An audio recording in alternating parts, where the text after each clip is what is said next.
அனுராதபுரத்திலே அந்த நடந்த சம்பவத்தை நாங்கள் வன்மையாக கண்டிக்கிறோம். இசைப்பிரியா உயிரோடு இருந்ததுக்கான ஆதாரங்கள் எத்தனையோ இருக்கின்றது. இசைப்பிரியா உயிரோடு இருக்கிற ஆதாரங்கள் இருந்தது. அதனை தொடர்ந்து இசைப்பிரியாவுடைய காய்களை ரெண்டா பின்னால கட்டப்பட்டு அரகுர உடுப்புடன் ஒரு துணியுடன் இருந்த இசைப்பிரியாவை ஒரு உடுப்பும் இல்லாமல் இருக்கிறதாக காணொலியில் வெளியே வந்து. அப்ப இந்த விடயத்தை பற்றி இசைப்பிரியா ஒரு பெண் இல்லையா? இசைப்பிரியாவுக்கு இந்த நாட்டிலே நீதி தேவையில்லையா? So if today 16 years later if army deserters are accused of rape in broad daylight or in at least in a hospital where a doctor is being raped, imagine the amount of gross violations that they would have committed during the last stages of war.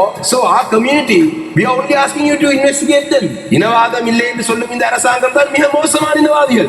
If you're not guilty, investigate them. Why are you shying away from a inquiry? Because the reason why you are shying away from inquiry is the state always protects the state. That's your first interest. இந்த நாட்டிலே தமிழ் பெண்கள், ஆயிரக்கணக்கான தமிழ் பெண்கள் பாலியல் துஷ்பிரயோகம் செய்யப்பட்டு கொல்லப்பட்டனர். அனுராதபுரத்திலே அந்த பாலியல் தொந்தரவுக்கு உட்படுத்தப்பட்ட பெண்ணுக்கு நீதி வேணுமென்றதிலே எந்த மாற்று கருத்தும் இல்லை.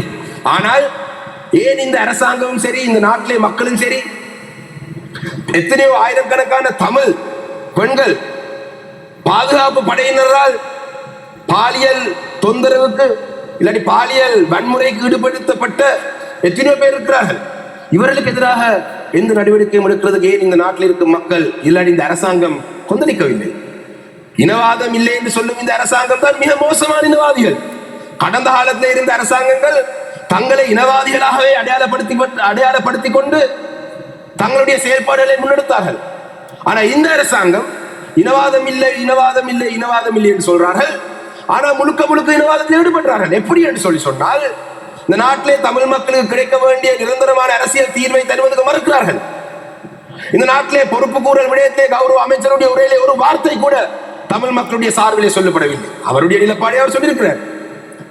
அண்மையிலே அனுராதபுரத்திலே அந்த நடந்த சம்பவத்தை நாங்கள் வன்மையாக கண்டிக்கிறோம்.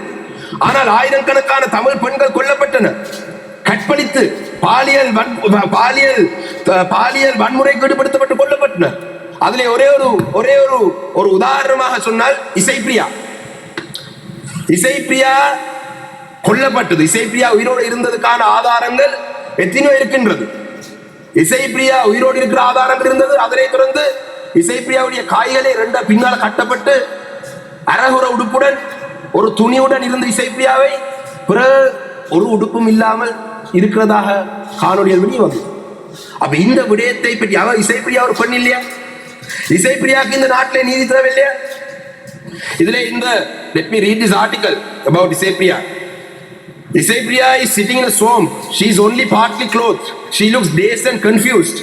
There's no clue as to how on earth she got there and why she is all alone. Some speculate that she'd been trying to escape the bloody final showdown.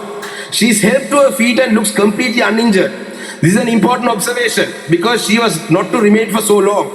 The soldiers think she's the Tamil rebel leader's daughter. She's not, she says. They find a length of white cloth to wrap around her. It's the same cloth that shrouds her in a photograph Channel 4 news later obtained from a Sri Lankan soldier. In his photograph dated later the same day, 18th May, Isaipriya is dead. Her hands are tied behind her back. Right? There's also now a long jacket cut across her face. That grim footage comprises of the part of the notorious executive video which shows shooting dead. You don't need much of an imagination to figure out what had happened, right? Now, this Isaipriya, it's very clear that Isaipriya was alive, and she was well and alive. Later, her hands are bound behind her back, and she's dead. And very clearly, it shows that she wasn't playing Scrabble. Clearly, the people who had her in her captivity didn't play Scrabble with her; they played something else with her. Why is the government not ready to even acknowledge these accusations? These are all accusations. If you have the courage, investigate them. The Good Governance government, at least when they co-sponsored a resolution, there was at least some discussion about a hybrid mechanism where the victim community will have some trust in the process. But there is nothing from this government. There is a lot more. This is Isaipriya, just one great example that I gave you, because you could start from there. Now, in August 2013, a woman from Punerin was raped and reported led for dead by two men wearing khaki pants and green shirts. After treatment at the Kilmachi hospital, military personnel escorted her to the local camp and provided with her dry rations. In 2010, a 22-year-old woman from Visummadu was gang raped by 4 military personnel. Now, why I say this is because the minister in charge of public security said that an army deserter was accused. Right? There have been so many accusations against army deserters and the violence sprees that they've been going on, shootings, killings. That's what the minister said. So if today, 16 years later, if army deserters are accused of rape in broad daylight or in at least in a hospital where a doctor is being raped, imagine the amount of gross violations that they would have committed during the last stages of war, when there was no media coverage, then there was no international observers, when there was no outsiders. Imagine. So our community, we are only asking you to investigate them. If you're not guilty, investigate them. Why are you shying away from an inquiry? Because the reason why you are shying away from inquiry is the state always protects the state. That's your first interest. So the NPP government, Honorable Foreign Minister, also has failed to address this concern. You all are betraying the Tamil people. The trust that the people of the north and the east put on you, except for Batiklo. Batiklo people didn't trust you and they'll never trust you.